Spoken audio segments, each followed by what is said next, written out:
প্রচণ্ড শীতে ফরজ গোসল প্রয়োজন পড়লে কি কোনো ছাড় রয়েছে? রাশেদুল ইসলাম শান্ত জানতে চেয়েছেন, প্রচণ্ড শীতে ফরজ গোসল প্রয়োজন পড়লে কি কোনো ছাড় রয়েছে?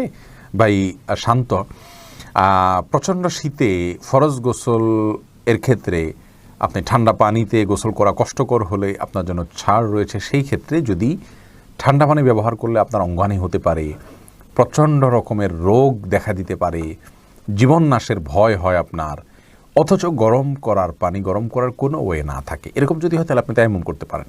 এরকম কোনো সিচুয়েশনে যদি পড়েন, এরকম কোনো জায়গায় যদি থাকেন। কিন্তু সচরাচর আমাদের দেশে যে পরিমাণ শীত পড়ে, কিছু যে এলাকাতে পঞ্চগড় ইত্যাদিতে অনেক বেশি শীত পড়ে, সেখানে এরকম কোনো সিচুয়েশন থাকতে পারে। কিন্তু নর্মালি অন্যান্য এলাকাগুলোতে, ঢাকার আশেপাশে বা অন্যান্য জেলাগুলোতে যে পরিমাণ শীত পড়ে, তাতে পানি ব্যবহার করলে অঙ্গহানি হয়ে যাবে বা জীবন হুমকির মধ্যে পড়বে, এরকম পরিস্থিতিতে পড়ার সম্ভাবনা খুবই ক্ষীণ। সেই জায়গা থেকে এটি আমাদের জন্য করা জায়েজ হবে না, অর্থাৎ তায়াম্মুম করে নামাজ আদায় করা জায়েজ হবে না, গোসলই করতে হবে। আর গরম পানির ব্যবস্থা কম বেশ প্রায় বেশিরভাগ জায়গায় আজকাল থাকে। একটু কষ্ট হয়, হয়তো একটু বিব্রতকর পরিস্থিতিতে পড়তে হয়, অন্যরা জেনে যাবে, তাতে কি?